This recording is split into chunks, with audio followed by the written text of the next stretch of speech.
దేశానికి మాత్రమే రాజధాని ఉంటుంది తప్ప రాష్ట్రాలకు రాజధాని అనేది కాన్స్టిట్యూషన్లో లేదు. Only seats of governance. రాజధాని అనేది రాష్ట్రాల ఇష్టం అంటూ కేంద్ర ప్రభుత్వం ఆంధ్రప్రదేశ్ హైకోర్టులో ఒక కౌంటర్ అఫిడవిట్ కూడా దాఖలు చేసినారు. రాజధాని విషయంలో కేంద్ర ప్రభుత్వానికి ఎలాంటి పాత్ర లేదు అని కూడా ఆ అఫిడవిట్లో వాళ్ళు పేర్కొన్నారు. మన కళ్ళ ఎదుటే 2000 సంవత్సరంలో కేంద్రం కొత్తగా ఉత్తరాఖండ్, జార్ఖండ్, ఛత్తీస్గఢ్ రాష్ట్రాలను కేంద్రము తీసుకొచ్చింది. ఆ రాష్ట్రాలకు రాజధానులు ఎలా వచ్చాయి? కేంద్రం ఏదైనా డిసైడ్ చేసిందా? కేంద్రం నిర్ణయించలేదే. నేను చంద్రబాబు నాయుడు గారిని అడుగుతా ఉన్నా, మరి 7 ఏళ్లుగా మీరే ముఖ్యమంత్రిగా ఉండి మొదటి టర్మ్ 5 సంవత్సరాలు, తర్వాత ఇప్పుడు 2 సంవత్సరాలు, 1,00,000 ఎకరాల అమరావతిలో ఈయన 7 ఏళ్ళు ముఖ్యమంత్రిగా ఉంటూ అమరావతి అనేది తన పెట్ ప్రాజెక్ట్ అంటూ తాను నినాదమిస్తూ తాను ఇంతవరకు కట్టింది ఎంత? నిజంగా సెల్ఫ్ ఫైనాన్స్ ప్రాజెక్ట్ అయ్యిందా? ఇది నిజంగా అమరావతి అని సెల్ఫ్ ఫైనాన్సా? ఈయన డబ్బా కొట్టినట్టుగా ఏ దేశం పోతే ఆ దేశం బొమ్మలు ఈయన చూపిస్తాడు, చూపించి అదిగో ఇదే అమరావతి అని అంటాడు. మరి ఎంతవరకు వచ్చిందని అడుగుతా ఉన్నా. ఆ దేశాలు ఇక్కడ ఏమైనా కనపడుతున్నాయా? మొదట తీసుకున్న 50,000 ఎకరాల్లోనే రోడ్లు, కేవలం రోడ్లు, కరెంటు, డ్రైనేజ్ అంటే సీవరేజ్, వాటర్, వీటి కల్పనకి అయ్యే ఖర్చు చంద్రబాబు నాయుడు గారు స్వయాన లెక్కల ప్రకారమే, ఈయనే కేంద్ర ప్రభుత్వానికి ఇచ్చిన లెక్కలు, ఈయనే వివిధ బ్యాంకులకు ఇచ్చిన లెక్కల ప్రకారమే ఎకరాకు 2 కోట్లు అవుతుంది అని చెప్పాడు. అంటే 50,000 ఎకరాలకు అయ్యే 1,00,000 కోట్లకే దిక్కు లేదనుకుంటే, 1,00,000 కోట్లకే దిక్కు లేదనుకుంటే ఇప్పుడు సడన్గా మరో 50,000 ఎకరాలు దీనికి అదనంగా అయ్యే ఖర్చు, దీనికి సడన్గా అదనంగా మరో 50,000 ఎకరాలు యాడ్ చేస్తున్నాడు ఇంతకు ముందున్న 50,000 ఎకరాలు. దానికయ్యే మళ్ళా అదనంగా మరో 1,00,000 కోట్ల రూపాయలు. ఇలా అమరావతిని ఎందుకు పెంచాల్సి వస్తూ ఉంది, ఎందుకు పెంచుకుంటూ పోతున్నారు? ఆ డబ్బులు ఎలా వస్తాయి అంటే 1,00,000 ఎకరాల్లో, ఆ 1,00,000 ఎకరాల్లో కేవలం రోడ్లు వేయడానికి, కేవలం కరెంట్ ఇవ్వడానికి, కేవలం సీవరేజ్ వ్యవస్థ క్రియేట్ చేయడం కోసం, కేవలం నీటి వ్యవస్థ క్రియేట్ చేయడం కోసం, బేసిక్ ఇన్ఫ్రాస్ట్రక్చర్ క్రియేట్ చేయడం కోసం ఈ 1,00,000 ఎకరాలలో 2,00,000 కోట్లు కావాలి అని వీళ్ళు చెప్పిన లెక్కల ప్రకారమే. మరి ఈ డబ్బులు ఎలా వస్తాయి? ఎన్ని సంవత్సరాలు పడుతుంది? ఎన్ని దశాబ్దాలు పడుతుంది? 2019కు ముందు ఈయనే స్వయంగా చేసిన మాస్టర్ ప్లాన్, 2019కు ముందు 50,000 ఎకరాలకు సంబంధించి బ్రహ్మాండమైన వరల్డ్ క్లాస్ రాజధాని ఇక్కడ వస్తూ ఉందని ఈయనే మాస్టర్ ప్లాన్ తయారు చేసినాడు. మనందరికీ ఊదరగొట్టి బాహుబలి సెట్టింగ్లన్నీ చూపించి 2019కు ముందు ఈయనే స్వయంగా చేసిన మాస్టర్ ప్లాన్ను సడన్గా ఈయనే ఎందుకు మారుస్తున్నాడు? మున్సిపాలిటీగా మిగిలిపోతుందని చెప్పి ఎందుకు అంటున్నాడు? ఆ మాట అని ఇంకొక 50,000 ఎకరాలు కావాలంటున్నాడు. మరి ఇంతకుముందు 50,000 ఎకరాలతోనే వరల్డ్ క్లాస్ సిటీ అని చెప్పిన వ్యక్తి ఈరోజు ఏమంటున్నాడు? ఆ 50,000 ఎకరాలే అంటే అది మున్సిపాలిటీగానే మిగిలిపోతుంది, అందుకని ఇంకొక 50,000 ఎకరాలు కావాలంటున్నాడు. ఎక్కడా లేని విధంగా కాస్ట్ పర్ ఎస్ఎఫ్టీ, అడుక్కు అయ్యే ఖర్చు ఏకంగా 11,000 నుంచి 14,000 అవుతా ఉంది. ఎందుకు అవుతా ఉంది అన్న వీటికి సమాధానం ఎక్కడైనా అసెంబ్లీలో చెప్పాడా? ఆ 5:30 గంటల సమావేశం కేవలం జగన్ను, వైఎస్ఆర్ కాంగ్రెస్ పార్టీని దుమ్మెత్తిపోయడానికి, బూతులు తిట్టడానికి మాత్రమే వాడుకున్నారు. రాజధాని పేరిట పట్టపగలు తాను చేస్తా ఉన్న దోపిడీ నుంచి ప్రజలను డైవర్ట్ చేసేందుకు ఈ డ్రామాకు తెరలేపాడు. ఇంతకుముందు నేను అన్నాను కదా, ఈ మనిషికి చిత్తశుద్ధి లేదు, నిజాయితీ అంతకన్నా లేదు అని చెప్పి. ఆశ్చర్యం ఏమిటి అని అంటే, ఓవైపు అసెంబ్లీని పిలుస్తాడు, ఇంకోవైపు అదే చట్టసభలో భాగమైన కౌన్సిల్ని పిలవడు. కౌన్సిల్ని పిలిస్తే రాజధాని పేరిట చంద్రబాబు చేస్తా ఉన్న అవినీతి భాగోతాన్ని కౌన్సిల్లో సభ్యులు బయట పెడతారని. భవిష్యత్తులో కూడా రాజధానిని ఎవరూ మార్చకుండా చట్టం తెస్తున్నామని చంద్రబాబు చెప్తా ఉన్నాడు. ఇలా అసెంబ్లీలో వీళ్ళు చేయగలేంది మళ్ళీ అదే అసెంబ్లీలో మళ్ళీ దాని మార్పులు చేయలేరా? చట్టాల గురించి మాట్లాడే ఈ వ్యక్తి చట్ట సవరణల గురించి మాట్లాడ్డా? తెలియదా ఈయనకేమన్నా? తెలుసు, కానీ డ్రామా. ఇంతకుముందు నేను చెప్పినట్టుగా ఈ డ్రామా అంతా ఎందుకు? తన అవినీతిని కప్పిపుచ్చుకునేందుకు డ్రామా. ఏ చట్టమైనా కూడా చట్టసభ ద్వారా చట్టం చేయగలుగుతుంది, చట్టంలో సవరణలు కూడా చేయగలుగుతుంది. ఇది అందరికీ తెలిసిన విషయాలే. 3 ఏళ్ల పిల్లోడు 6 ఏళ్ల పిల్లోడిని అడిగినా చెప్తారు. కానీ చంద్రబాబు నాయుడు ఏదో కొత్తగా ప్రజలకు తెలియనట్టుగా, దాన్ని పక్కదోవ పట్టించేట్టుగా, దాన్ని ఏదో విప్లవాత్మకంగా తీసుకొని వస్తానట్టుగా ఓ బిల్డప్, దానికి ఒక కథ, ఎందుకు అదంతా చేస్తూ ఉన్నాడంటే తన అవినీతి నుంచి టాపిక్ డైవర్ట్ చేస్తుంది. సూటిగా చంద్రబాబుని అడుగుతా ఉన్నాను, 2014 నుంచి ఇప్పటి వరకు, అంటే ఆయన 5 ఏళ్ళు, మళ్ళీ మధ్యలో మా 5 ఏళ్ళు, మళ్ళీ ఇప్పుడు 2 ఏళ్ళు, దాదాపుగా 12 ఏళ్ళు కాలంలో మనస్ఫూర్తిగా చంద్రబాబు నాయుడు అడుగుతానా, నువ్వు ఈ ప్రాంతంలో ఉన్నావా అని అడుగుతా ఉన్నా. మనస్ఫూర్తిగా ఇక్కడ కాపురం పెట్టావా అని అడుగుతా ఉన్నా. ఇప్పటికీ కూడా మీ కుటుంబాలన్నీ ఎక్కడున్నాయని అడుగుతా ఉన్నా. 2019 వరకు కూడా ఒక పక్క ఆయన ముఖ్యమంత్రిగా ఉంటూ మరోవైపున హైదరాబాదుకు షటిల్ సర్వీస్, ప్రతిపక్ష నాయకుడిగా ఎన్నికల వరకు వీళ్ళ అడ్రస్ అంతా హైదరాబాదే. ఇప్పుడు కూడా వారానికి 5 రోజులే ఇక్కడ. ఈయన పవన్ కళ్యాణ్, ఈయన కొడుకు అయితే అది కూడా వారానికి 4 రోజులు ఉంటే గొప్ప సంగతి. పవన్ కళ్యాణ్ అయితే అసలు ఆయన ఎప్పుడు ఉంటాడో కూడా తెలియదు. ప్రత్యేకంగా ఒక్కొక్కరికి ఒక్కొక్క విమానం, షటిల్ సర్వీస్. ఇవన్నీ వాస్తవాలు నేను చెప్పేటివి. అసెంబ్లీలో దుమ్మెత్తిపోయాలి అనే ఒక ఆరాటంతో మమ్మల్ని తిడతారు తప్ప, మేము అడిగే ప్రతి ప్రశ్న వాస్తవంగా లోతైన ప్రశ్నలు, ప్రతి ఒక్కరూ ఆలోచన చేయదగ్గ ప్రశ్నలు. ఫేర్గా నిజంగా ఈ సబ్జెక్ట్ మీద మాట్లాడదాం, ఫేర్గా ఈ సబ్జెక్ట్ను ప్రస్తావిద్దాం. వైఎస్ఆర్సీపీ ఈ ప్రాంతానికే కాదు, రాష్ట్రంలో ఏ ప్రాంతానికి అప్పుడు, ఇప్పుడు, ఎప్పుడు వ్యతిరేకం కాదు అనే విషయం స్పష్టంగా మరొక్కసారి చెప్తా ఉన్నా.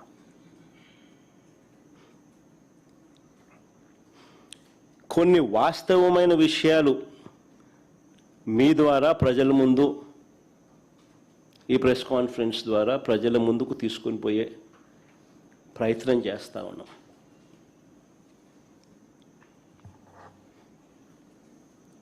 చంద్రబాబు నాయుడు గారు చెప్పిన లెక్కల ప్రకారమే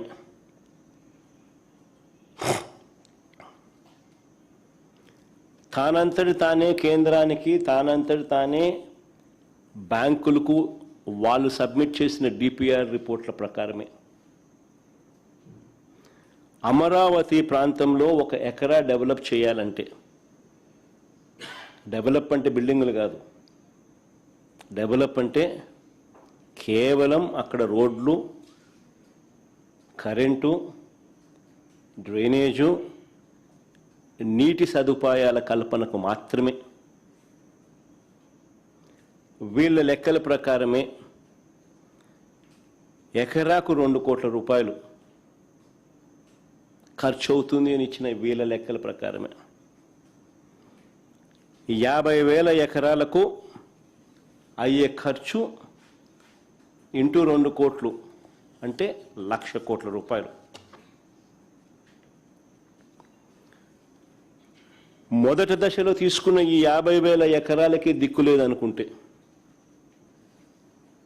మొదటి దశలో తీసుకున్న ఈ 50,000 ఎకరాలకే దీనికి అయ్యే 1,00,000 కోట్ల రూపాయలకు దిక్కు లేదు అని అనుకుంటే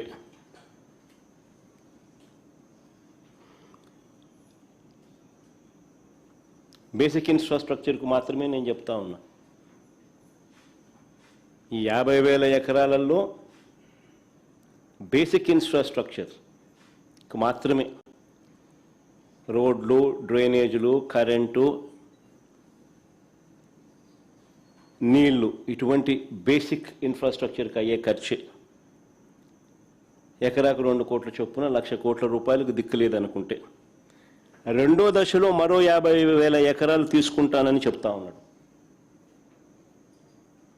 అందులో సుమారు 20,000 ఎకరాలకు ఇప్పటికే నోటిఫికేషన్ కూడా ఇచ్చేశాడు.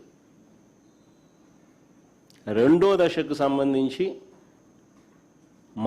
రెండో దశలో 50,000 ఎకరాలకు గాను 20,000 ఎకరాలకు ఇప్పటికే నోటిఫికేషన్ కూడా ఇచ్చేసాడు. ఈ లెక్కన రాజధానిలో 1,00,000 ఎకరాలలో వెరీ ఇంపార్టెంట్ పాయింట్, ఈ లెక్కన రాజధానిలో 1,00,000 ఎకరాల్లో తీసుకున్న 1,00,000 ఎకరాలలో కేవలం రోడ్లు వేయడానికి, కేవలం కరెంట్ ఇవ్వడానికి, కేవలం నీళ్ళు ఇవ్వడానికి, కేవలం డ్రైనేజ్ కనెక్షన్లు ఇవ్వడానికి, ఇటువంటి బేసిక్ సదుపాయాలను కల్పించడానికి ఈ లెక్క ప్రకారమే, ఈయన ఇచ్చిన లెక్కల ప్రకారమే ఎకరాకు 2 కోట్ల రూపాయలు ఇంటూ 1,00,000 ఎకరాలు అంటే ఏకంగా 2,00,000 కోట్లు కావాలి. చాలా చాలా ఇంపార్టెంట్ పాయింట్. భవిష్యత్తులో ఈ ప్రాజెక్ట్ పూర్తయ్యేసరికి ఈ 2,00,000 కోట్లు ఇంకా ఎంత పెరుగుతుందో చెప్పలేం, ఎన్ని సంవత్సరాలు పడుతుందో చెప్పలేం, ఎన్ని దశాబ్దాలు పడుతుందో చెప్పలేం. ఈ సంవత్సరాలలో పట్టే ఈ దశాబ్దాల్లో ఈ 2,00,000 కోట్లు కాస్త ఇంకా ఏ స్థాయికి పోతుందో కూడా చెప్పలేం. 2 లక్షలు 4 లక్షలు అవుతుందో, 4 లక్షలు 10 లక్షలు అవుతుందో, సమయం దశాబ్దాలను బట్టి డిసైడ్ అవుతుంది. మరి నేను అడుగుతా ఉన్నా, మరి 12 ఏళ్ల క్రితం మరి చంద్రబాబు నాయుడు అడుగుతాను, ఈ ఎకరాకు 2 కోట్లు అని చెప్పి ఏదైతే చంద్రబాబు నాయుడు చెప్తా ఉన్నాడో, ఈ బేసిక్ ఇన్ఫ్రాస్ట్రక్చర్ ప్రొవైడ్ చేయడానికి కోసం అయ్యే ఖర్చు, ఇది కూడా 12 ఏళ్ల క్రితం 2014లో ఈయన ఇచ్చిన లెక్కలు.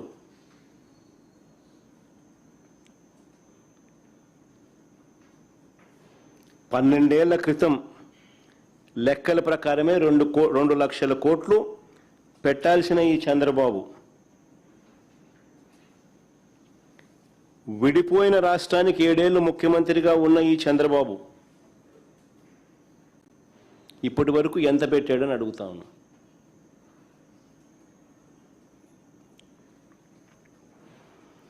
రెండు 2014 నుంచి 19 మధ్యలో తొలి 5 ఏళ్లలో ఈయన పెట్టింది కేవలం 5,335 కోట్లు.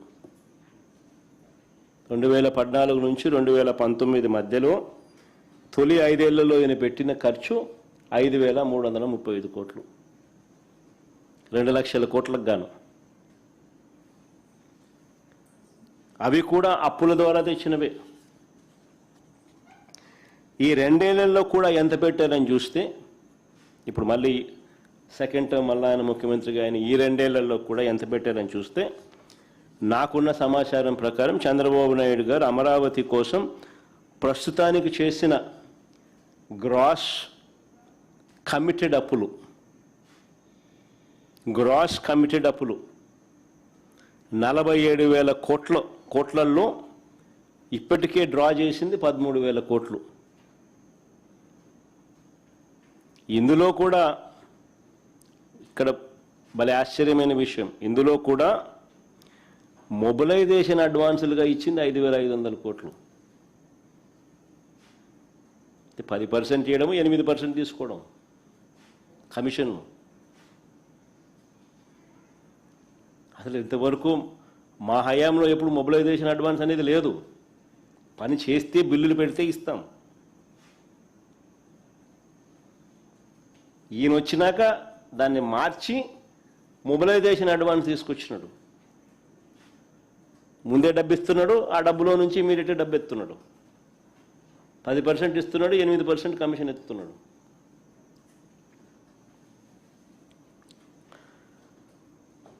కేవలం 2,500 కోట్లు మాత్రమే బిల్లుల కింద ఇచ్చాడు ఈ రెండేళ్లలో. కేవలం 2,500 కోట్లు మాత్రమే బిల్లుల కింద ఇచ్చారు. ఇంకా ఆశ్చర్యం ఏమిటో తెలుసా, 960 కోట్లు డైవర్ట్ కూడా చేసినారు. 960 కోట్లు డైవర్ట్ కూడా చేసినారు. అంటే ఈయన 7 ఏళ్ల పీరియడ్లో, 7 ఏళ్ల కాలంలో ఈయన ఖర్చు చేసింది ఇప్పుడు 2,500 కోట్లు, అప్పుడు 5,335 కోట్లు, అంటే దాదాపుగా 8,000 కోట్లు.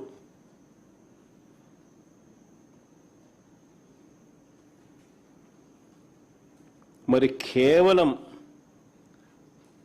నేను చంద్రబాబు నాయుడు గారిని అడుగుతా ఉన్నా, మరి కేవలం రోడ్లు వేయడానికి, కేవలం కరెంట్ ఇవ్వడానికి, కేవలం నీళ్ళు ఇవ్వడానికి, కేవలం డ్రైనేజ్ వంటి మౌలిక వసతులు కల్పించడానికే 2 లక్షల కోట్లలో 7 ఏళ్లలో ఖర్చు పెట్టింది ఈయన కేవలం 8,000 కోట్లు.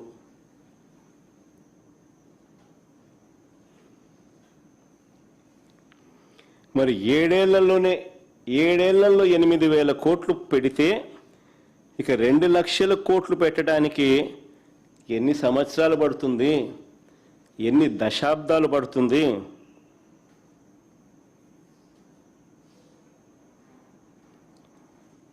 ఈ లెక్కల ప్రకారం చూస్తే అందరూ కూడా ఆలోచన చేయాలి ఈ విషయాలన్నీ కూడా.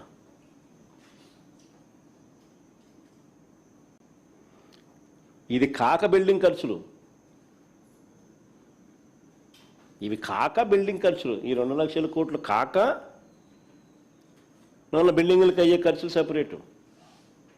ఇదంతా కేవలం బేసిక్ ఇన్ఫ్రాస్ట్రక్చర్ కోసమే.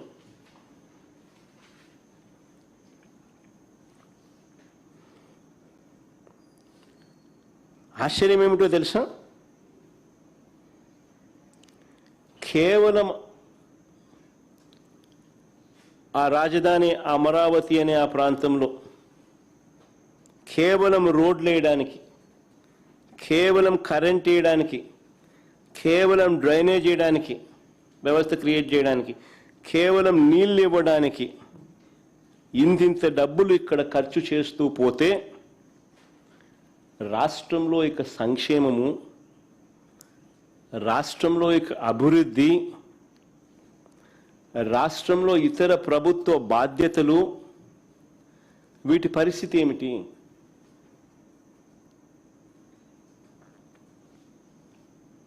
ఇది చాలా చాలా ఇంపార్టెంట్ పాయింట్.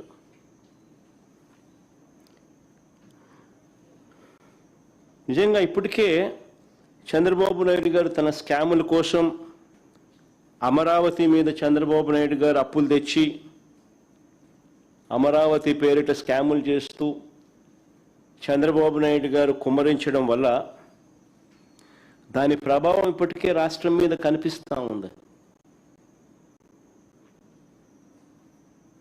ఇప్పటికే మీరు గమనిస్తే రాష్ట్రంలో నాడు నేడు పనులు ఆగిపోయాయి.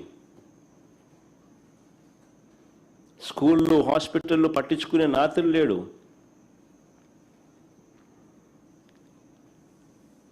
పిల్లలకు ఇవ్వాల్సిన విద్యా దీవెన, వసతి దీవెన, ఫీజు రీయింబర్స్మెంట్, వసతి దీవెన ఆగిపోయింది. ఈ సంవత్సరంతో కలిపితే 10,000 కోట్ల రూపాయలు అవసరమైతే బడ్జెట్లో పెట్టింది 2,600 కోట్లు బకాయిలతో కలిపి. ఆరోగ్యశ్రీ ఆగిపోయింది ఇప్పటికే. ఈరోజు పేపర్లో ఏకంగా బోర్డు తిప్పేసినారు రాష్ట్ర ప్రభుత్వం మీద నిరసన తెలుపుతూ. నెట్వర్క్ హాస్పిటల్ పేదవాడికి ఉచితంగా వైద్యం చేసే కార్యక్రమానికి ఫుల్ స్టాప్ పెడుతూ స్ట్రైక్ కాల్ ఇచ్చినారు. వ్యవసాయం పూర్తిగా దెబ్బతినింది.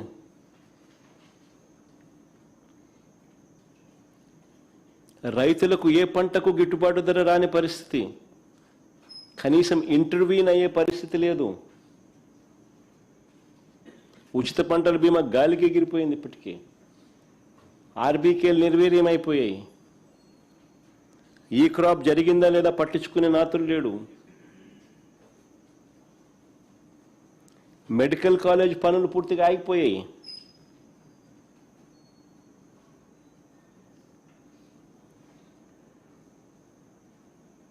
$5,000 కోట్లు ఖర్చు అయ్యేది. సంవత్సరానికి 1000 కోట్లు పెడితే చాలు మెడికల్ కాలేజీలు పూర్తయ్యే పరిస్థితి నుంచి ఆగిపోయాయి.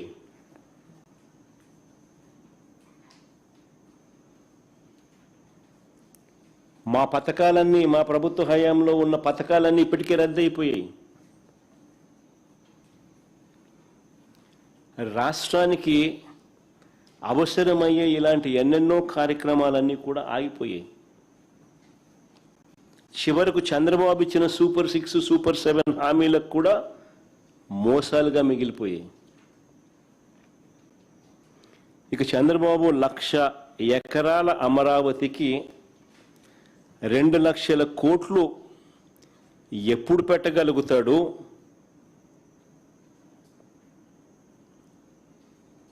ఎలా పెట్టగలుగుతాడు? ప్రజలకు ప్రభుత్వం తప్పనిసరిగా బాధ్యతాయుతంగా చేయాల్సిన మంచి ఎప్పుడు జరుగుతుంది? ఎలా జరుగుతుంది? ఉద్యోగస్తులకు 36,000 కోట్లు బకాయిలు ఇప్పటికే.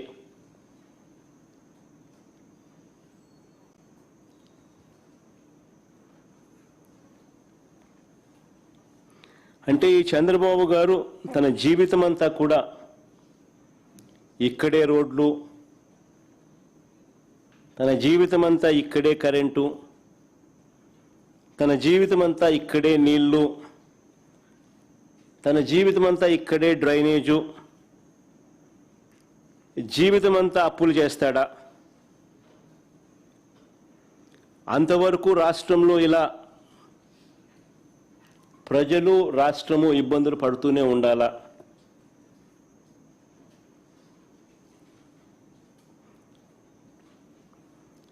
ఇలాంటి పరిస్థితుల్లో చంద్రబాబు చెప్పిన 1,00,000 ఎకరాల అమరావతి ఎప్పటికి పూర్తవుతుంది? 2 లక్షల కోట్లు పెట్టే స్తోమత మనకు ఉందా? ప్రతి ఒక్కరు ఆలోచన చేయాలి ఈ విషయాలన్నీ కూడా. ఎందుకనంటే బుడిదేయడం సులభం, కానీ ప్రాక్టికల్గా ఆలోచనలు అన్నది ఒక లీడర్గా, ఒక స్టేట్స్మెన్గా చేయాల్సిన ధర్మం నాయకులపై ఉంటుంది. ఈ ప్రశ్నలన్నీ కూడా అడుగుతున్నారనే అసెంబ్లీలో తీర్మానం అంటూ, అది కూడా కౌన్సిల్ను పిలవకుండా, తానేదో గొప్పగా సాధించినట్లుగా ప్రజలను పూర్తిగా మభ్యపెడుతూ తాను చేసే స్కాములకు స్టాంప్ వేసుకునే కార్యక్రమం, డైవర్ట్ చేసే కార్యక్రమాన్ని మాత్రమే వాడుకుంటున్నారు. అమరావతి, నిజంగా అమరావతిలో జరిగిన స్కాముల గురించి కొన్ని ఉదాహరణలు చెప్తాను నేను. అమరావతిలో టెండర్లు ఒక్కసారి గమనిస్తే 2018లో ఏ పనులు ఎవరు చేశారో 2024లో టెండర్లు రద్దు చేసిన తర్వాత కూడా మళ్ళీ అవే కంపెనీలకు పనులు దక్కాయి. ఇది నిజంగా అందరూ గమనించాలి. ఇది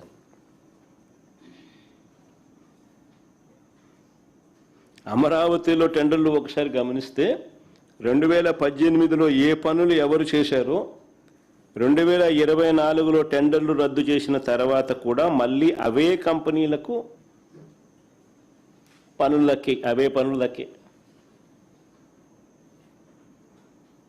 ఇది గూడుపుటాని కాదా అని అడుగుతా ఉన్నా. మాఫియా వ్యవహారం కాదా అని అడుగుతా ఉన్నా.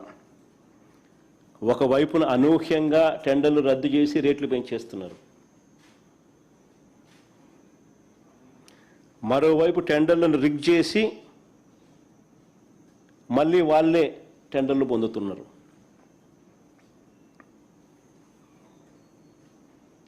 ఇంకా ఆశ్చర్యం ఏమిటో తెలుసా? ల్యాండ్ ఫ్రీ, ఇసుక ఫ్రీ, కరెంటు ఛార్జీల్లో రాయితీలు, జిఎస్టీ మినహాయింపు, సీనరేజ్ మినహాయింపు, ఎన్ఏసి మినహాయింపులు, ఇవన్నీ రాయితీలే. ఇవన్నీ ఉన్నా సరే స్క్వేర్ ఫీట్కు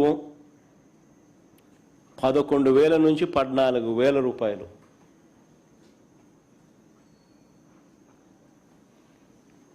చూపిస్తా ఉన్నారు. ఇది భయంకరమైన దోపిడీ కాదా? క్యాపిటల్గా అమరావతి రియాలిటీ సంగతి పక్కన పెడితే, ఒక నిమిషం, క్యాపిటల్గా అమరావతి రియాలిటీని కాస్త పక్కన పెడితే, దేశంలో అతిపెద్ద స్కామ్కు, కరప్షన్కు చంద్రబాబు నిజంగా క్యాపిటల్ చేసినాడు. ప్రజల క్యాపిటల్ కదా దేవుడు ఎరుగు, స్కాముల క్యాపిటల్ మాత్రం ఖచ్చితంగా అమరావతిని చేసినాడు చంద్రబాబు. ఒక పెద్ద ఆర్గనైజ్డ్ కరప్షన్ జరుగుతూ ఉందా? ఇప్పుడు మీరే గమనించండి.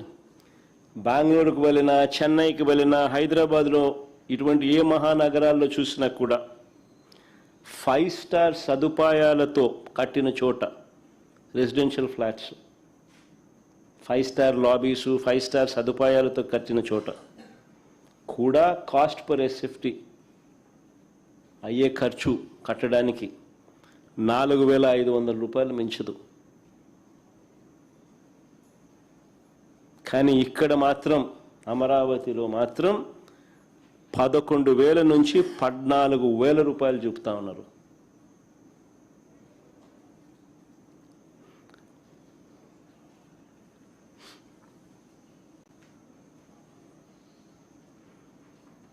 అది కూడా 11,000 నుంచి 13,000 చూపుతున్నారు. అది కూడా మళ్ళీ ఇన్ని రాయితీలు ఇచ్చిన తర్వాత,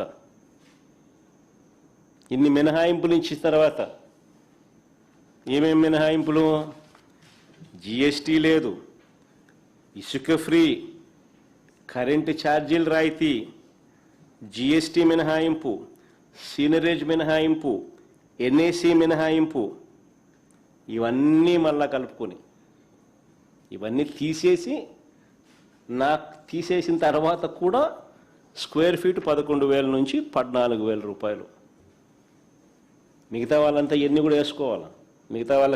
మిగతా హైదరాబాద్లో కానీ, బెంగళూరులో కానీ, చెన్నైలోనే కట్టే 4,500 ఇవన్నీ కూడా ఉంటాయి.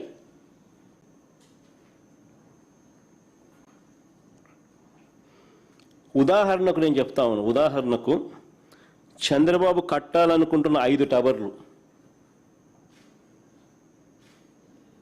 వాటి టెండర్ల పరిస్థితి ఒక్కసారి గమనించమని కోరుతా ఉన్నా. వీళ్ళు చేసే దోపిడీ నిజంగా వీరప్పన్ కూడా సరిపోడు, ఆ లెవెల్ దోపిడీ. సెక్రటేరియట్లో టవర్ 1, టవర్ 2 చూడండి, కావాలంటే మీరే స్క్రీన్ మీద కూడా చెప్తాను. Hindu article dated 27th April 2025,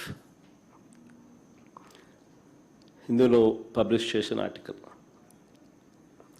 సెక్రటేరియట్లో tower 1, tower 2, basement plus ground floor plus 39 floors. దీనికి 2018లో ఖరారైన కాంట్రాక్ట్ వాల్యూ అప్పట్లో 2018లో అప్పట్లో ఖరారైన కాంట్రాక్ట్ వాల్యూ 932 కోట్లు. ఇప్పుడు అదే పని విలువ ఎంతో తెలుసా? 1423 కోట్లకు పెంచేశారు. పైగా టెండర్లో ఆ పెంచిన రేటుకు, టెండర్లలో పెంచిన ఆ రేటుకు మళ్ళీ 4.5% ఎక్సెస్. కరెక్ట్గా చూసుకోండి, 4.5, 5% దాటదు. మళ్ళీ కరెక్ట్గా 4.5% కరెక్ట్గా ఎక్సెస్. మళ్ళీ కాంట్రాక్టర్కు నజరానా రూపేణా జిఎస్టీ, సీనరేజు, ఎన్ఏసి ట్యాక్సుల మినహాయింపుల ద్వారా మరో 257 కోట్ల రూపాయలు లబ్ధి. అంటే మొత్తంగా వీటి విలువతో కూడా కలుపుకుంటే 1762 కోట్ల రూపాయలకు చేరింది. అంటే ఇదే tower 1, tower 2 basement plus ground floor plus 39 ఫ్లోర్స్కు 2018లో ఖరారైన కాంట్రాక్ట్ విలువ 932 కోట్లు అయితే ఇప్పుడు అది ఏకంగా 830 కోట్ల రూపాయలు పెరిగి మొత్తం ఖర్చు 1762 కోట్లకు ఎగబాకింది. ఆశ్చర్యం ఏమిటో తెలుసా? అప్పుడు కాంట్రాక్టర్ షాపూర్జీ పోలాంజీ, ఇప్పుడు కాంట్రాక్టర్ షాపూర్జీ పోలాంజీని.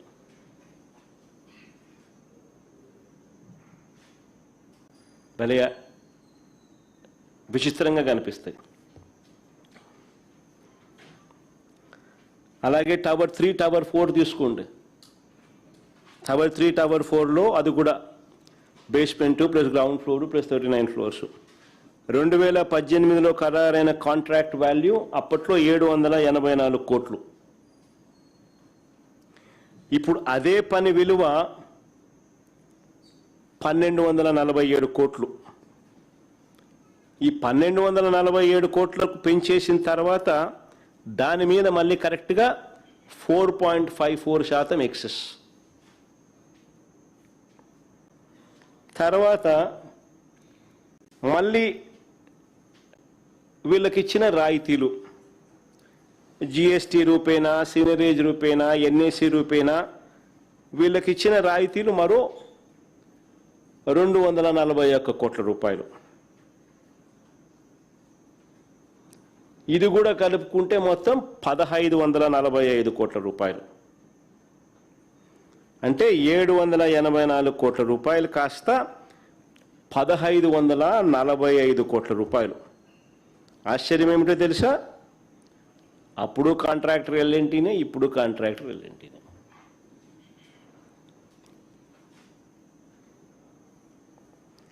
అలా వీటి అన్నిట్లో కూడా ఈ రేట్లలో మీకు చెప్పడం మర్చిపోయినా, ఇసుకే ఫ్రీ, ఇసుకే ఫ్రీ, అది కూడా పరిగణలోకి తీసుకోవాలి. హైదరాబాద్లో, బెంగళూరులో, చెన్నైలో 4500 రూపాయలు పర్ ఎస్ఎఫ్టీకి ఇసుక, జిఎస్టీ, సీనరేజు అన్నీ మిగతా అన్నీ కట్టుకోవాలి పాపం వాళ్ళు. ఈడ చూస్తే ఎన్ని లేవు, రేటేమో 11,000 నుంచి 14,000. అలాగే జిఏడి టవర్ చూస్తే ఇది basement, ground floor plus 49 floors. 2018లో ఖరారైన కాంట్రాక్ట్ వాల్యూ 554 కోట్లు. ఇప్పుడు అదే పని విలువ 844 కోట్లకు పెంచేసినారు. ఆ తర్వాత ఆ పెంచిన రేటు మీద టెండర్లు, ఆ టెండర్లు మళ్ళీ కరెక్ట్గా 4.53% ఎక్సెస్, కరెక్ట్గా 4.53% ఎక్సెస్. ఏదైనా అంతే చూసుకోండి. 4.53, 4 ఇంతకుముందు అంతే 4.54, ఇంతకుముందు 4.5 చూసుకోండి. మళ్ళీ కాంట్రాక్టర్కు జిఎస్టీ మినహాయింపులు, ఎన్ఈసి మినహాయింపులు, సీనరేజులు వీటి రూపేణా మళ్ళీ అదనంగా మరో 163 కోట్ల రూపాయలు లబ్ధి. ఈ 163 కోట్లు కూడా లెక్కేసుకుంటే మొత్తం 1046 కోట్ల రూపాయలు. అంటే 554 కోట్లు గతంలో 2018లో ఖరారైన కాంట్రాక్ట్ విలువ ఇప్పుడు 1046 కోట్లకు మళ్ళీ ఇచ్చింది ఎవరికో తెలుసా? ఎన్సీసీకి కట్టబెట్టారు. అప్పుడు ఎన్సీసీఏ కాంట్రాక్టర్, ఇప్పుడు మళ్ళీ ఎన్సీసీఏ కాంట్రాక్టర్.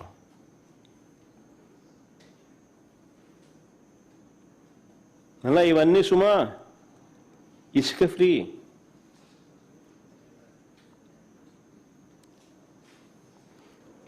మొత్తంగా ఈ 5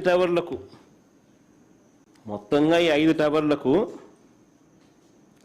రాయితీలతో కలిపి 4,354 కోట్లకు కాంట్రాక్టులు ఇస్తే మళ్ళీ దీనికి అదనంగా ఏసీలంట, ప్లంబింగ్ అంట, ఎలక్ట్రికల్ అంట, ఫైర్ ఫైటింగ్ అంట, లిఫ్టులు అంట, ఈ పనుల కోసం మళ్ళీ 2,316 కోట్లకు టెండర్లు పిలుస్తున్నారు.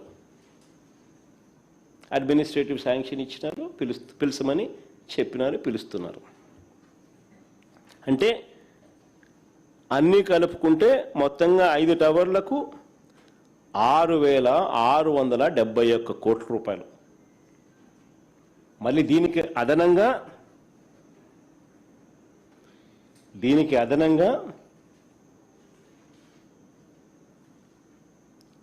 ఆ కట్టియా గవర్నమెంట్ కాంప్లెక్స్లలో అక్కడ ఇన్ఫ్రాస్ట్రక్చర్ అంటే అక్కడ డ్రైనేజు, అక్కడ సీవరేజ్ ట్రీట్మెంట్ ప్లాంటు. ఏదైనా ఫ్లాట్లలో మీరు ఉన్నారు అని అంటే ఆ ఫ్లాట్లలో ఉంటే అక్కడ డ్రైనేజ్ కనెక్షన్లు, అక్కడ ఆ కాంప్లెక్స్లో కావలసిన డ్రైనేజ్ కనెక్షన్లు, ఆ కాంప్లెక్స్లో ఇన్ఫ్రాస్ట్రక్చరు, ఆ కాంప్లెక్స్లో సీవరేజ్ ట్రీట్మెంట్ ప్లాంటు, వీటికి మళ్ళీ అదనంగా సపరేట్గా 1,053 కోట్లు.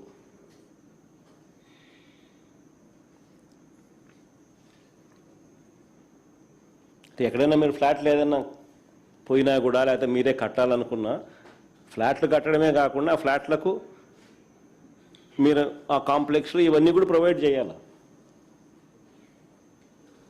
అప్పుడే పోయి ఎవరైనా కూడా ఫ్లాట్లలో ఉండగలుగుతారు.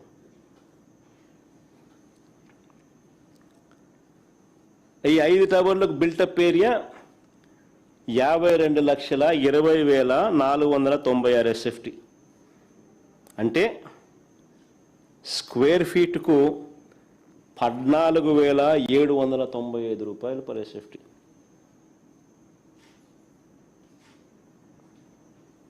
ఈ అడిషనల్ ఇన్ఫ్రాస్ట్రక్చర్ ఏదైతే ఉందో అది తీసినా కూడా 12,779 రూపాయలు పర్ SFT. దీనికి ఆ గవర్నమెంట్ కాంప్లెక్స్లో అడిషనల్ ఇన్ఫ్రాస్ట్రక్చర్, ఈ ఇన్ఫ్రాస్ట్రక్చర్ అంతా 1,053 కోట్లు కూడా కలిపితే స్క్వేర్ ఫీట్కు 14,795 రూపాయలు పర్ SFT. అన్నీ కలిపి 4,500తో చేస్తున్నారు హైదరాబాద్లో, బెంగళూరులో, చెన్నైలో. ఇక్కడ ఇన్ని మినహాయింపులతో ఈ రేట్లు. ఇలా ఇసుక ఫ్రీ, అది మర్చిపోకూడదు అందరం.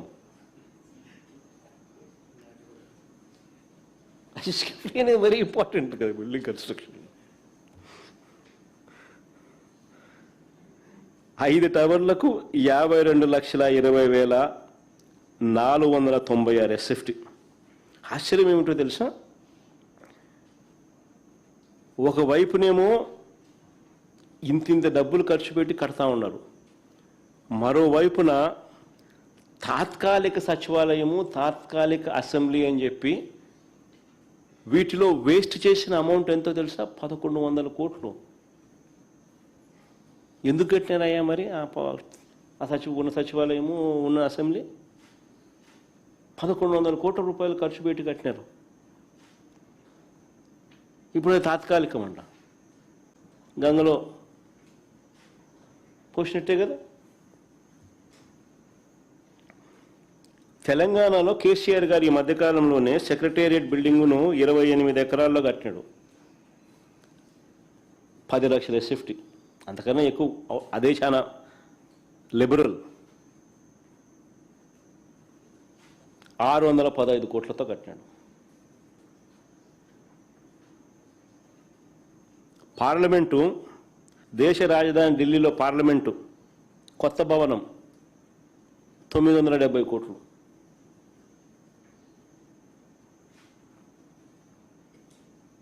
ఆ పార్లమెంట్లో 1272 మంది కూర్చునేలా కట్టారు. మరి పార్లమెంటు దేశం మొత్తం చూస్తుంది. ఆ లెవెల్లో వాళ్ళు కడితే మన అసెంబ్లీ ఎంతో తెలుసా ఇప్పుడు కట్టేది?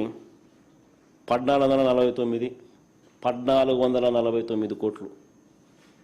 పార్లమెంటు దాటినాం, కేసీఆర్ నెంబర్కు డబల్.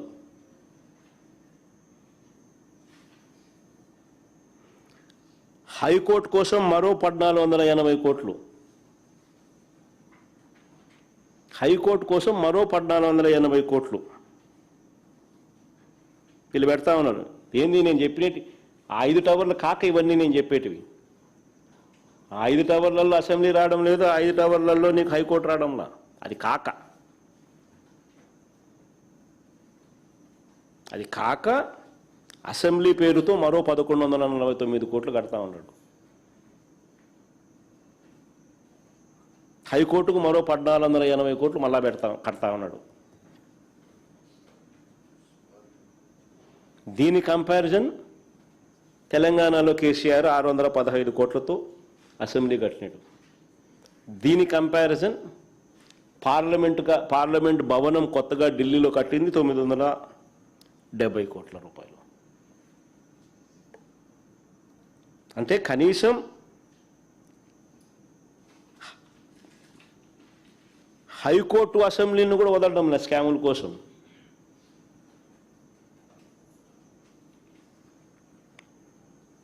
ఈయన దుబారా కోసం, ఈయన విచ్చలవిడి దోపిడీ కోసం చివరకు సరే మిగతా వాటిలో స్కాములు ఇంకా ఎక్కువ కనిపిస్తూ ఉన్నాయి 5 టవర్లలో అటువంటి పనులలో. కానీ హైకోర్టులు అండ్ అసెంబ్లీని కూడా వదలడంలా, చట్టసభలు కూడా వదలడంలా.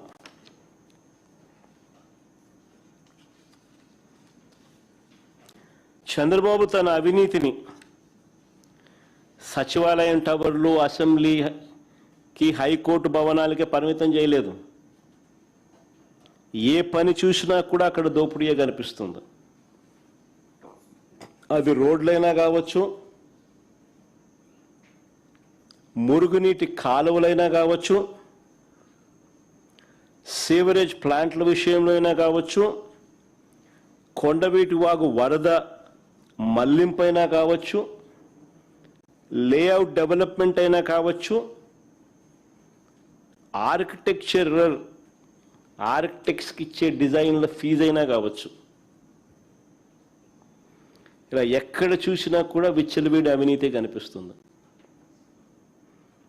కేవలం సచివాలయము, హైకోర్టు, అసెంబ్లీ వీటి డిజైన్ల కోసమే ఈయన ఎంత ఖర్చు పెట్టాడో తెలుసా?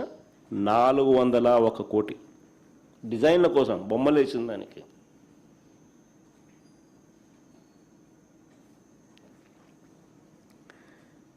కొండవీటి వాగు నుంచి వారధి వరకు, కొండవీటి వాగు నుంచి వారధి వరకు ఫ్లైఓవర్ కోసమే కిలోమీటర్కు 170 కోట్లు పెట్టినాడు. కిలోమీటర్కు 170 కోట్లు ఖర్చు చేసినాడు. అదే మా హయాంలో బెంచ్ సర్కిల్లో మీ కళ్ళ ముందునే ఫ్లైఓవర్ కనిపిస్తుంది. మా హయాంలోనే కట్టాం. కిలోమీటర్కు 35 కోట్లు మాకైంది ఖర్చు. మీరందరూ విజయవాడ పోతాను, అందరూ విజయవాడలో సిటీలో నుంచి పోతాంటారు. రెండో ఫ్లైఓవర్ కనిపిస్తుంది. మన హయాంలోనే కట్టాం పూర్తిగా. 35 కోట్లు కిలోమీటర్కి అయితే ఇది 170 కోట్లు.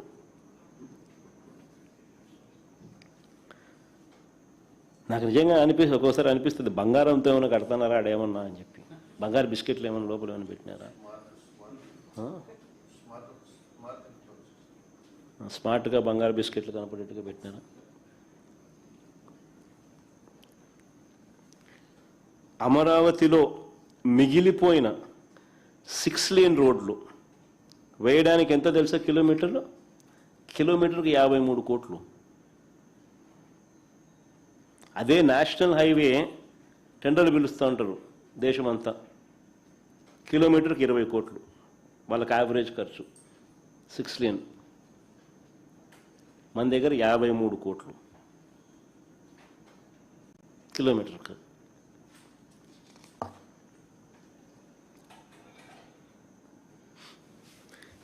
ఈ దోపిడీని మనం ప్రశ్నించకూడదట, అడగకూడదట, అడిగితే ఎదురుదాడి.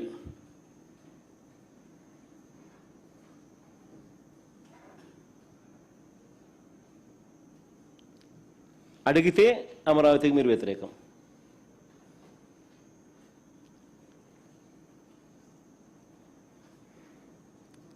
ఏడేళ్లలో అమరావతి కోసం చంద్రబాబు పెట్టిన ఖర్చు, ఏడేళ్లలో మొదట 5 సంవత్సరాలు, ఇప్పుడు 2 ఏళ్ళు. ఈ 7 ఏళ్లలో అమరావతి కోసం ఇంతవరకు ఆయన పెట్టిన ఖర్చు 8,000 కోట్లు. మొబిలైజేషన్ అడ్వాన్స్ మరో 5,500 కోట్లు. నేను ఇంతకుముందే చెప్పిన మొబిలైజేషన్ అడ్వాన్స్ అంటే అది స్కామ్ అని. 10% ఇస్తున్నారు, 8% ఎత్తుతున్నారు. అయిన ఖర్చు 8,000 కోట్లు 7 ఏళ్లలో. మొదటగా తీసుకున్న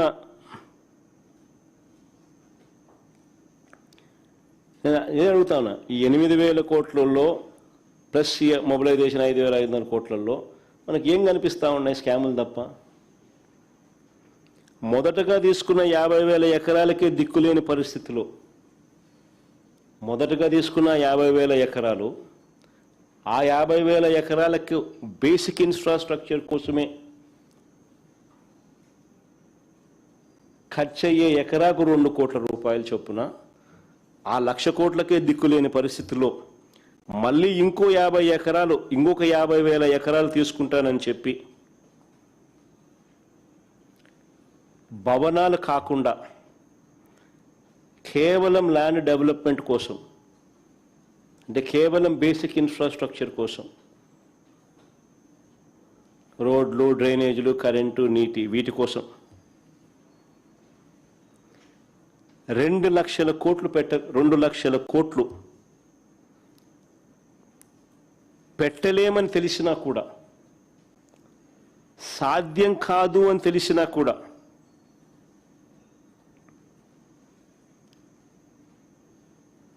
ఇదందరూ నిజంగా గమనించాల. అమరావతికి ఎవరూ వ్యతిరేకం కాదు, కానీ సాధ్యం అవుతుందా, సాధ్యం కాదా అన్నది ప్రతి ఒక్కరూ ఆలోచన చేయాలి. మనం లీడర్లుగా ఉంటూ మన స్కాముల కోసం అసాధ్యమని తెలిసింది, సాధ్యం కాదని తెలిసింది, స్కాముల కోసం తెలిసి ఉండి కూడా ప్రజలను మభ్యపెడుతూ పెడదోవ పట్టించితే అసలు రాష్ట్రానికి క్యాపిటలే ఉండదు, అసలు ఏదీ ఉండదు.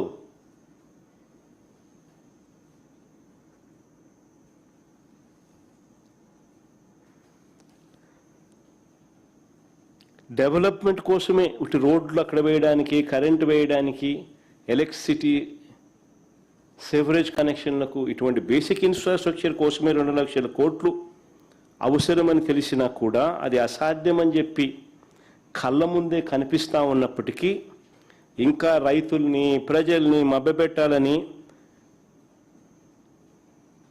తాను ఉన్నన్ని నాళ్ళు అప్పులు తెచ్చి అమరావతి పేరు చెప్పి స్కాములు చేసి దోపిడీ చేసేది ఆయన ప్లాన్.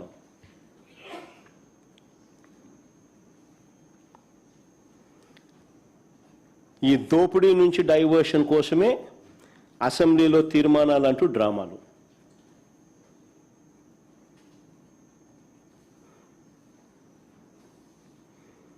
నిజంగా ఇంతకుముందే నేను చెప్పినాం,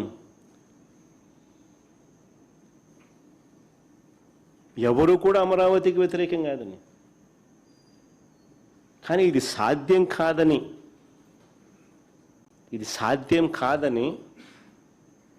అంత ఖర్చును తట్టుకునే స్తోమత రాష్ట్రానికి లేదు అని, ఇది లేదు కాబట్టే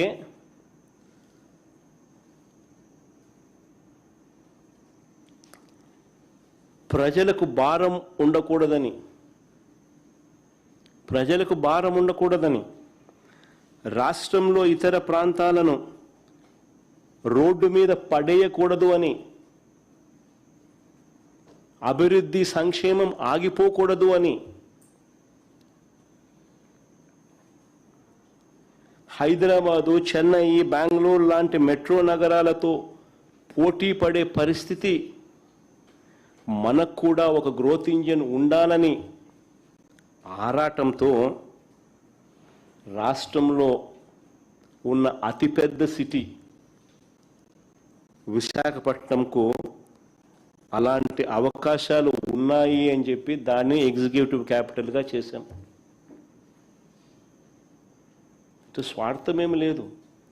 మోస్ట్ ప్రాక్టికల్గా సాధ్యమయ్యే పని, రాష్ట్రానికి గుదిబండ కాకుండా మరోవైపున ప్రజలకు అభివృద్ధి సంక్షేమ ఫలాలు అందిస్తూ రాష్ట్ర ప్రభుత్వం తాను చేయాల్సిన బాధ్యతలు నిర్వహిస్తూ మోస్ట్ ప్రాక్టికల్గా ఏది చేస్తే బాగుంటుంది అని చెప్పి రాష్ట్రంలో ఉన్న అతిపెద్ద నగరమైన విశాఖపట్నాన్ని ఎగ్జిక్యూటివ్ క్యాపిటల్గా చేస్తూ ఆ దిశగా అడుగులు వేశాం. మేము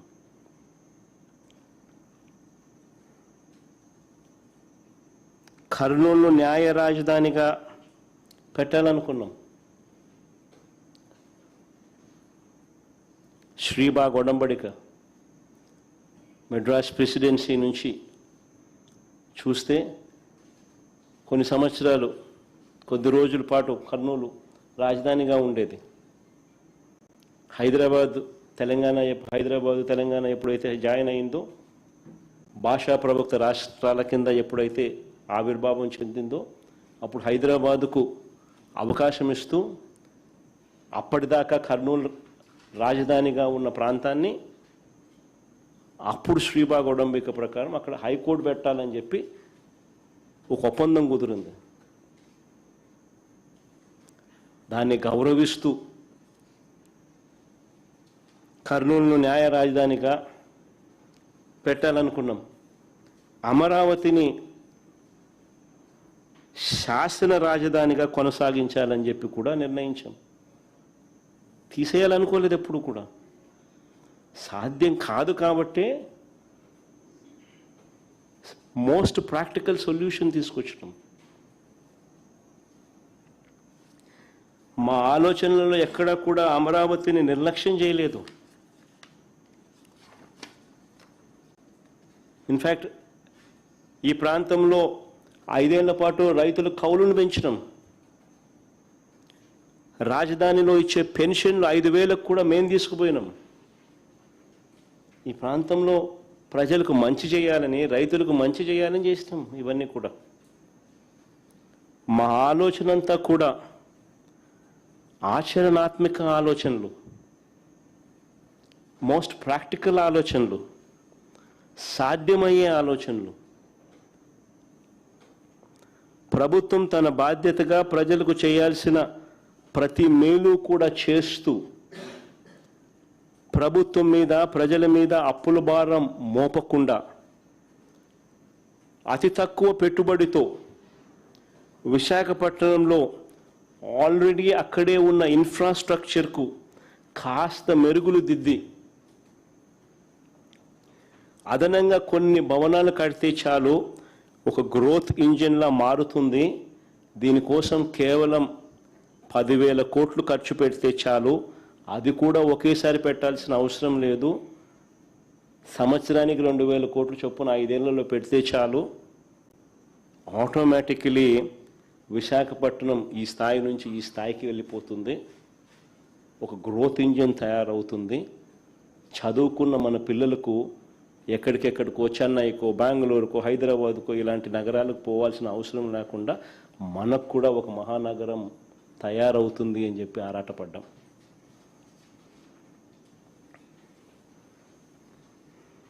కానీ దీని మీద చంద్రబాబు నాయుడు గారు ఆయన ఎల్లో మీడియా వాళ్ళ ముఠా కేవలం వాళ్ళ స్వార్థం కోసం వాళ్ళ బినామీలు, వాళ్ళ ఆస్తులు, వాళ్ళు కొనుగోలు చేసిన ల్యాండ్ రేట్లు పెంచుకునే దానికోసం చెప్పని అబద్ధాలు లేదు. అంత దారుణంగా విషపూరిత ప్రచారాలు చేశారు. నిజంగా నేను చెప్తా ఉన్నాను, నాకు సంకుచితమైన ఆలోచన నాకు గన ఉంటే రాయలసీమలోనే రాజధాని పెట్టేవాడిని. విశాఖపట్నంకి ఎందుకు పెట్టాలా? విశాఖపట్నంలో ఎందుకు పెట్టాలా? నాకు నిజంగానే సంకుచితమైన ఆలోచనే కనుక ఉండింటే అసలు నేను ముఖ్యమంత్రి కాకమునిపై ఇక్కడ చంద్రబాబు నాయుడు భూములు కొనలా, ఇల్లు కట్టలా.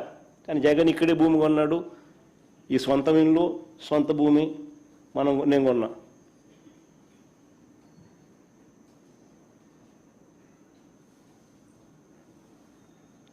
నాకే నిజంగా సంకుచితమైన ఆలోచనే ఉండింటే అమరావతిని లెజిస్లేటివ్ క్యాపిటల్గా ఎందుకు చేస్తాను? చేయాల్సిన అవసరం ఏముంది?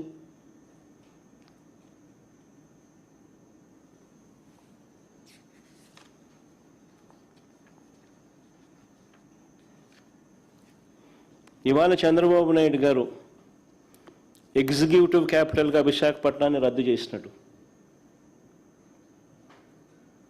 ఇవాళ చంద్రబాబు నాయుడు గారు న్యాయ రాజధానిగా కర్నూలు రద్దు చేసినాడు.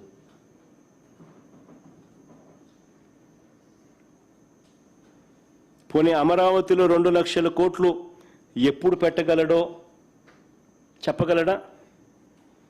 ఎక్కడి నుంచి తెస్తాడో ఈ డబ్బులు చెప్పగలడా? ఒక సాధ్యం కానిది కళ్ళ ముందే అందరికీ కనిపిస్తూ ఉంది. దానికోసం అని చెప్పి ఒక భ్రమ కల్పిస్తూ స్కాములు చేస్తూ ఫ్యూచర్లో కూడా రాష్ట్రానికి ఒక గ్రోత్ ఇంజిన్ అనేది లేకుండా చేస్తూ ఉన్నాడు. ఫ్యూచర్లో కూడా రాష్ట్రం అటువైపున హైదరాబాద్ పెరుగుతూ ఉంటుంది, అటువైపున బెంగళూరు పెరుగుతూ ఉంటుంది, అటువైపున చెన్నై పెరుగుతూ ఉంటుంది. కానీ మన రాష్ట్రం మాత్రం ఫ్యూచర్లో కూడా పెరగనివ్వకుండా చంద్రబాబు నాయుడు రాష్ట్రం మీద కుట్ర చేస్తూ ఉన్నాడు తన స్కాముల కోసం.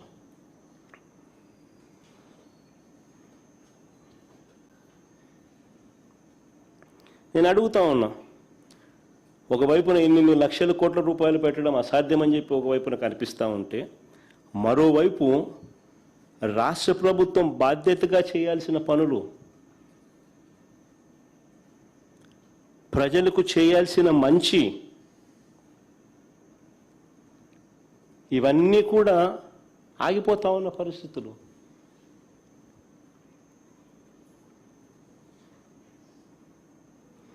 రెండేళ్లు పూర్తి కాకమునిపే చంద్రబాబు నాయుడు గారు చేసిన గ్రాసు కమిటెడ్ రూపంలో అప్పులు 3,37,000 కోట్ల రూపాయలు. ఈరోజు అప్పు చేస్తే తప్ప జీతాలు కూడా ఇవ్వలేని పరిస్థితి.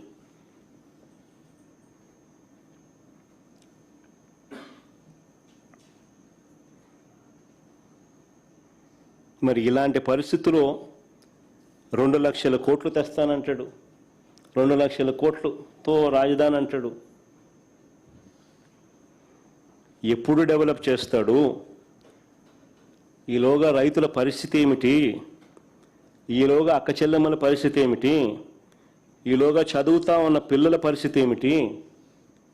ఈలోగా నాడు నేడు పనుల పరిస్థితి ఏమిటి? శిథిలమవుతా ఉన్న స్కూళ్ళు, హాస్పిటళ్ళ పరిస్థితి ఏమిటి? ఆరోగ్యశ్రీ పరిస్థితి ఏమిటి? ఉద్యోగస్తులకు ఇవ్వాల్సిన 36,000 కోట్ల రూపాయల బకాయిల పరిస్థితి ఏమిటి?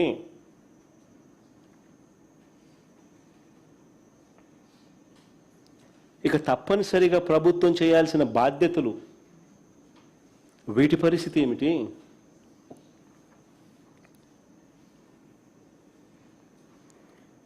ఒకవేళ పెట్టాలని అయినా చంద్రబాబు నాయుడు గారు రెట్టమట్టంతో అడుగులు ముందుకు వేస్తే ఇలా పెట్టుకుంటూ పోతే రాష్ట్రం ఏం కావాలి, రాష్ట్ర ప్రజలు ఏం కావాలి, వీళ్ళ సంక్షేమము అభివృద్ధి ఏం కావాలి, రాష్ట్రానికి సంబంధించిన మిగిలిన బాధ్యతల పరిస్థితి ఏమిటి, మిగతా ప్రాంతాలు ఏం కావాలి?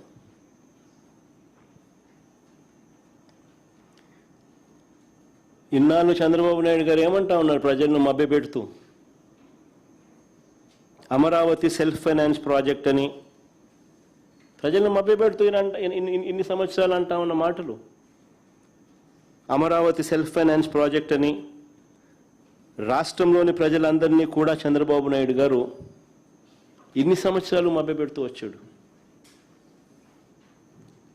నేను అడుగుతా ఉన్నా ఇదే చంద్రబాబు నాయుడు గారిని,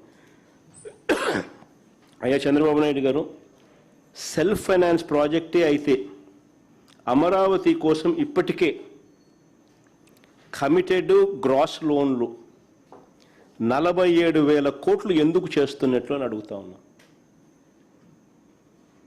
సెల్ఫ్ ఫైనాన్స్ ప్రాజెక్టే అయితే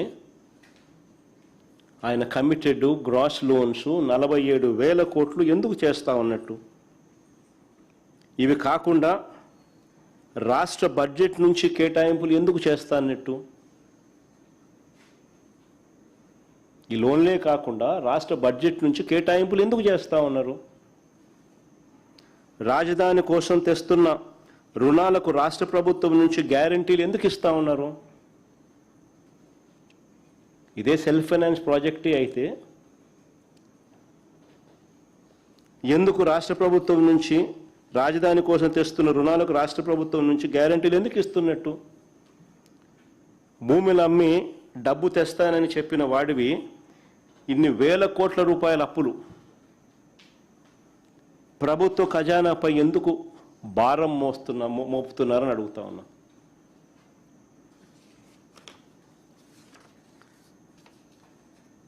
చంద్రబాబు నాయుడు గారిని అడుగుతా ఉన్నా, సెల్ఫ్ ఫైనాన్స్ ప్రాజెక్ట్ అని చెప్తా ఉన్నా, మీరు ఇప్పటి వరకు అమ్మిన భూములు ఎన్ని? నీ విజనరీ ఆలోచనల ద్వారా అమరావతి ప్రాజెక్ట్ నుంచి ఇప్పటి వరకు ఎంత డబ్బులు వచ్చినాయి? వచ్చిన డబ్బులు ఎంత? తన స్కాముల కోసం అమరావతి పేరు చెప్పి చంద్రబాబు అప్పులు తెచ్చి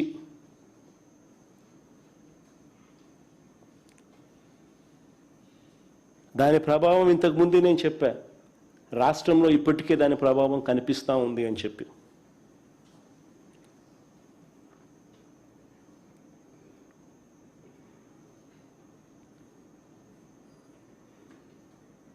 నేను చంద్రబాబు నాయుడు గారికి చెప్తా ఉన్నా, సరే మేము ప్రాక్టికల్గా చేసిన ఆలోచన మీకు నచ్చలా, ఓకే ఫైన్, మేము చాలా ప్రాక్టికల్గా ప్రజల బాగోగుల కోసం, రాష్ట్రానికి మంచి కోసం మేము చేసిన ఆలోచనలు మీకు నచ్చలా. పోనీ మేము ప్లాన్ బి ఇచ్చినాం, మేము చేసిన ప్లాన్ ఏ మీకు నచ్చలా, పోనీ ప్లాన్ బి మేము మీకు ఇచ్చాం కదా, ప్లాన్ బి కింద మేము చెప్పిన ప్లాన్ గురించి ఆలోచించారా?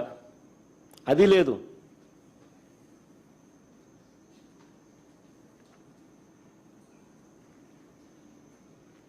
కొద్ది నెలల కిందట నేను చెప్పిన మచిలీపట్నం టు విజయవాడ 70 కిలోమీటర్లు,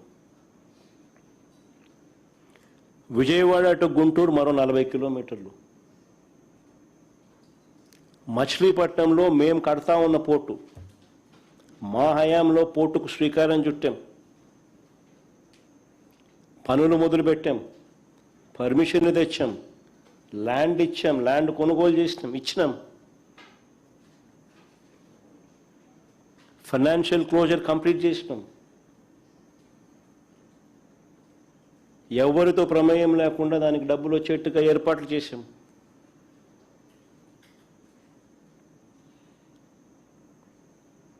ఈరోజు చెన్నై అనేది పోర్ట్ సిటీ, బాంబే అనేది ఈరోజు పోర్ట్ సిటీ. ప్లాన్ బి కింద మేము చెప్పినాం మచిలీపట్నం టు విజయవాడ 70 కిలోమీటర్లు, విజయవాడ టు గుంటూరు మరో 40 కిలోమీటర్లు, మొత్తం ఈ 110 కిలోమీటర్లు నేషనల్ హైవే రోడ్డు ఉంది. ఈ నేషనల్ హైవేకు కాస్త అటు ఇటుగా ఈ మొత్తం క్యాపిటల్ ఏరియా కింద డిక్లేర్ చేయండి. మచిలీపట్నం నుంచి ఎంఏ తీసుకోండి, విజయవాడ నుంచి విఐ తీసుకోండి, గుంటూరు నుంచి జియుఎన్ తీసుకోండి, మావి గన్ అని పేరు పెట్టండి. మచిలీపట్నం, విజయవాడ, గుంటూరు, మా వి గన్. సరే, గన్ అంటే బాగుండదు నీకు, అది జగన్ అనేది గుర్తుకొస్తుంది లేననుకుంటే సరే వేరే పేరు పెట్టండి.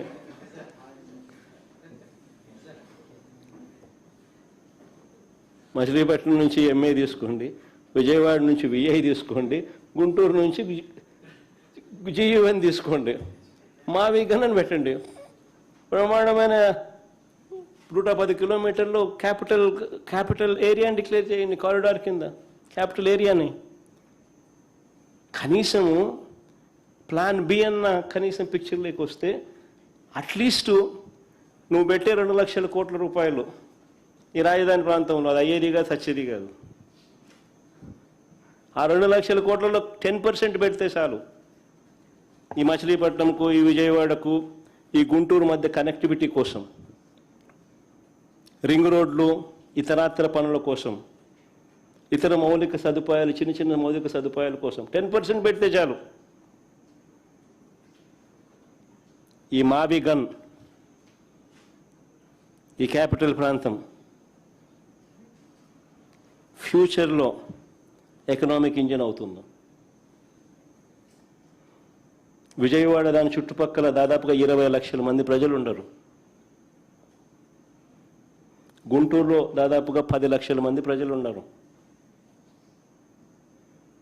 మచిలీపట్నంలో దాదాపుగా 3-4 లక్షల మంది ప్రజలు ఉన్నారు. దాదాపు ఇంత జనాభా ఉన్న, దాదాపు 35-40 లక్షల మంది జనాభా ఉన్న ప్రదేశంలో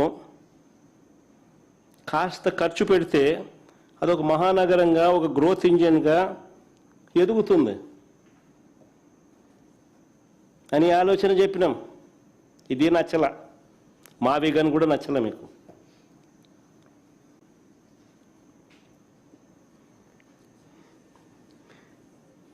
లేదు దీంట్లో స్కాములు చేయలేము, ఆల్రెడీ రోడ్లు ఉన్నాయి, ఆల్రెడీ ఇన్ఫ్రాస్ట్రక్చర్, ఇంకా స్కాములు చేసేదానికి అవకాశమే లేదు, మేము ఆ 2 లక్షల కోట్ల స్కామ్ ఏమి కనపడుతుంది, మాకు 2 లక్షల కోట్లే పెట్టాలా, ఆన్నే స్కాములు చేయొచ్చు మేము, రాష్ట్రం ఎటుపోతే మనకేమి, రాజధాని రాష్ట్రానికి లేకపోతే మనకేమి, మన చదువుకున్న పిల్లలకు ఉద్యోగాలు రాష్ట్రంలో రాకపోతే మనకేమి అని చంద్రబాబు నాయుడు గారి ఆలోచనలు.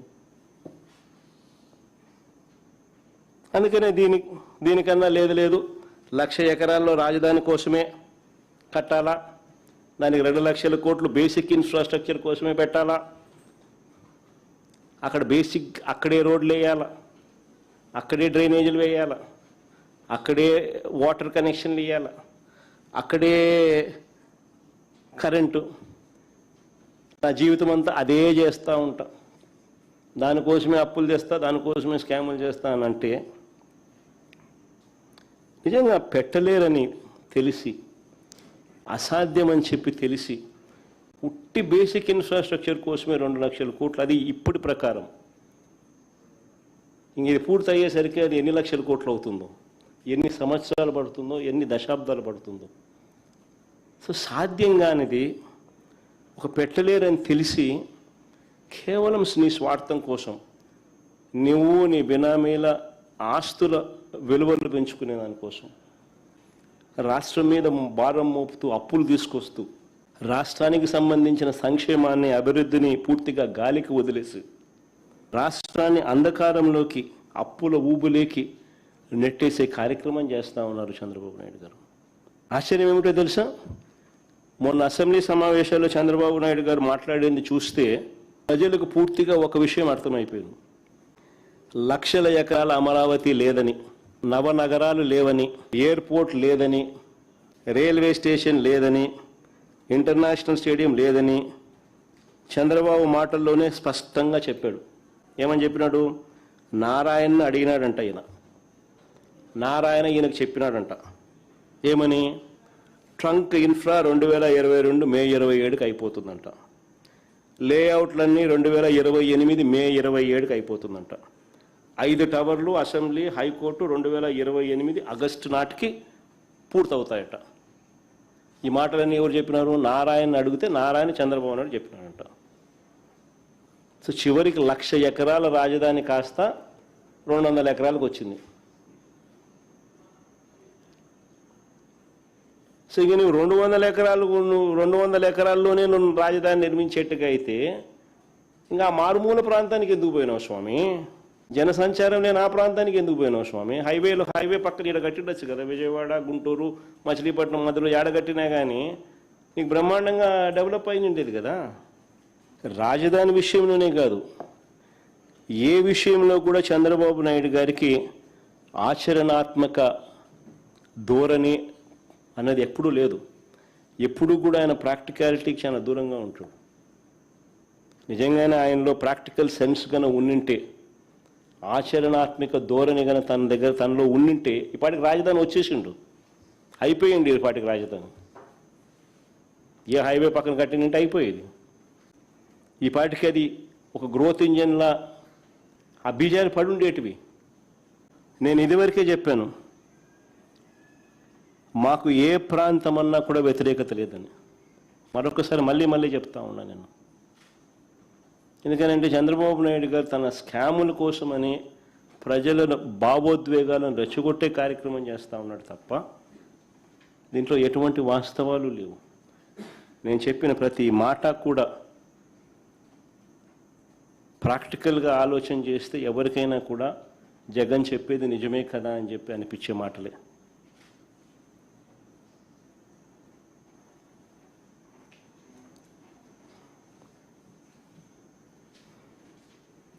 మేము తాపత్రయపడిందల్లా రాష్ట్ర ఆర్థిక పరిస్థితులు బాగోలేవు అన్న నిజాన్ని పరిగణనలోకి తీసుకుని ప్రజల ప్రయోజనాలు, రాష్ట్ర ప్రయోజనాలకు మనసులో పెట్టుకొని సంక్షేమము, అభివృద్ధి రెండూ కూడా రాష్ట్రంలో కొనసాగిస్తూ సత్వరమే ఒక గ్రోత్ ఇంజిన్ లాంటి నగరాన్ని తయారు చేసుకోవాల్సిన అవసరం ఉందనే మౌలిక లక్ష్యాన్ని అప్పుడు చెప్పాం, ఇప్పుడు చెప్తున్నాం. ఒకే వర్షనే మేము చెప్తా ఉన్నాం.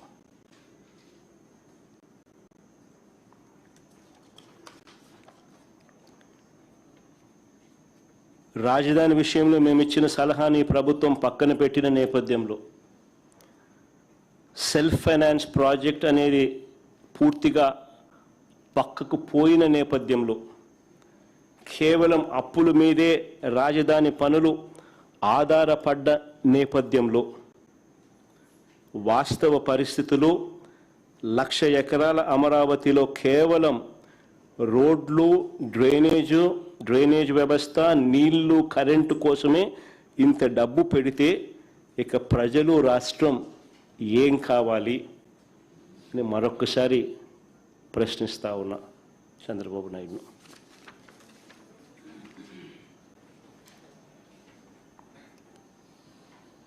చంద్రబాబు నాయుడు గారికి ఒకటి చెప్తా ఉన్నా. చంద్రబాబు నాయుడు గారు చేస్తూ ఉన్న ఈ స్కాములు, ఈ దోపిడీలు ఇవన్నీ కూడా వెలుగులోకి వస్తాయి. ఇవన్నీ కూడా ఖచ్చితంగా వెలుగులోకి వస్తాయి. రాజధాని పేరుతో ప్రజలను పణంగా పెట్టి కేవలం దోపిడీయే ఆలోచనతో తాను చేస్తూ ఉండేటివన్నీ కూడా వెలుగులే ఖచ్చితంగా వస్తాయి. రానున్న రోజుల్లో రాజధానికి సంబంధించిన ప్రతి పనిలో కూడా చంద్రబాబు నాయుడు గారు ఎంతెంత మెక్కుతున్నారో అవన్నీ కూడా ఈరోజు చెప్పినట్టుగానే సాక్ష్య ఆధారాలతో సహా మళ్ళీ చెప్తూనే ఉంటాం.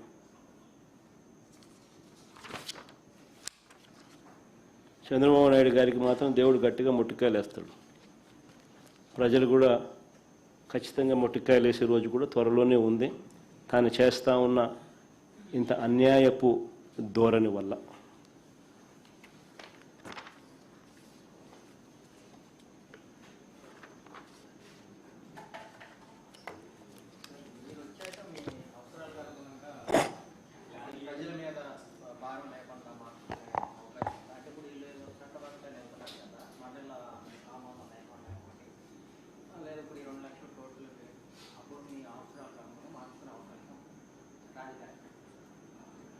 రామాయణం అంతా ఇన్నాక రామునికి సీత ఏమైందని అడిగితే ఎట్ట స్వామి, ఇంతసేపు గంట సేపు నీకు చెప్పిన సుదీర్ఘంగా నువ్వు చెప్పిన ప్రతి పాయింట్ నీకు అర్థమయ్యేట్టుగా రాష్ట్ర ప్రజలకు అందరికీ కూడా అర్థమయ్యే విధంగా సవివరంగా చెప్పిన.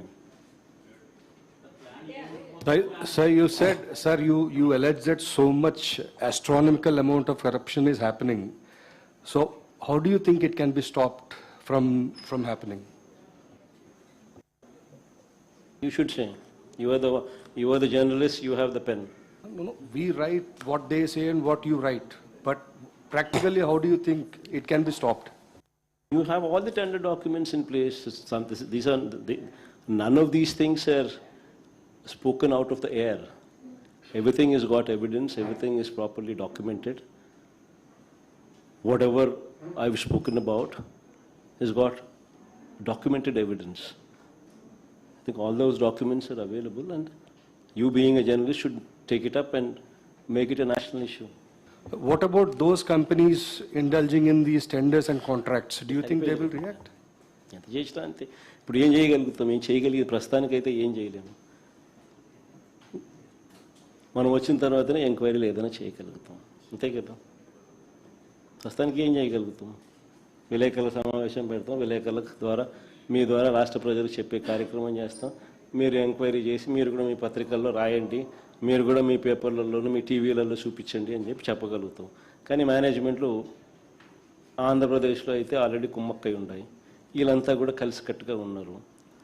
సో ఇంకా నేషనల్ మీడియా ఏదైనా అవకాశం ఉంటే వాళ్ళకు ఏదైనా చెప్పగలిగింది చెప్తాము. వాళ్ళు కూడా సగం కరప్ట్ అయ్యి సగం చెడిపోయి ఉన్నారు కాబట్టి ఏం చెప్పగలుగుతాం? ఇవన్నీ రేపు పొద్దున మన ప్రభుత్వం వచ్చినప్పుడు మనం ఎంక్వైరీలు చేసి ఇవన్నీ ప్రజల ముందర తీసుకొచ్చే కార్యక్రమం పెడతాము. నువ్వు తప్పు చేసిన వాళ్ళందరికీ ఆ రోజు శిక్ష పడుతుంది. ఇప్పుడు పార్లమెంట్ సమావేశాల్లో కూడా ఈ చట్టబద్ధ అంశానికి సంబంధించి తీర్మానం చేయబోతున్నారు అనేది ఒకటి చెప్తా ఉన్నారు కదా సార్. అక్కడ చర్చ అక్కడ కూడా ఈ కరప్షన్ దాని గురించి మీరు డిస్కస్ చేస్తారా? ఈ అమరావతికి సంబంధించిన కరప్షన్ పైన పార్లమెంట్లో ఇవన్నీ ఏదైతే చెప్పినామో పార్లమెంట్లో కూడా ఖచ్చితంగా చెప్తాం. సాధ్యం ఒకటే ఒకటి రమేష్ గుర్తుపెట్టుకుని, ఎక్కడ కూడా నేను మళ్ళీ చెప్తా ఉన్నాను, నోబడీ ఈజ్ అగెయిన్స్ట్. అమరావతికి వ్యతిరేకంగా ఎవరు లేరు. బట్ సాధ్యం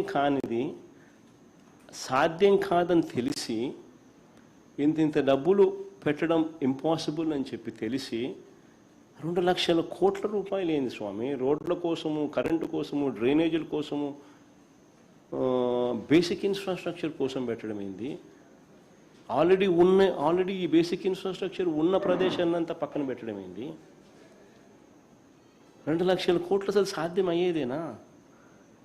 నువ్వు 7 ఏళ్ళు ముఖ్యమంత్రిగా పరిపాలన చేసిన వ్యక్తి 8,000 కోట్లు ఖర్చు పెట్టగలిగినాడు. 5,500 కోట్లు మొబిలైజేషన్ అడ్వాన్స్ ఇచ్చి స్కాములు చేస్తూ ఉన్నాడు. ఏ రకంగా సాధ్యం అవుతుంది? సాధ్యం కానిది ప్రజలను మభ్యపెడుతూ మోసం చేస్తూ రాష్ట్ర ప్రజలకు అసలు ఏ క్యాపిటల్ లేకుండా చేసే కార్యక్రమం జరుగుతుంది కుట్రలో భాగంగా. వేరే ఇంతకుముందే నేను చెప్పా, మావిగన్ ప్లాన్ బి. సరే, నేను చెప్పిన విశాఖపట్నం ఆలోచన నీకు నచ్చలా, సరే మావిగన్ ప్లాన్ బి చెప్పిన. హైవే పక్క డిక్లేర్ చేసి హైవే పక్కన కట్టు. ఆ బిల్డింగ్లు ఇంకా ఆ నుంచి షిఫ్ట్ చేసాడు కట్టు, ఇంకా పూర్తిగా ముద్ర పెట్టలే కదా, షిఫ్ట్ చేసాడు కట్టు. అట్లీస్ట్ ఈ ప్రాంతం అంతా ప్రమాణంగా డెవలప్ అవుతుంది.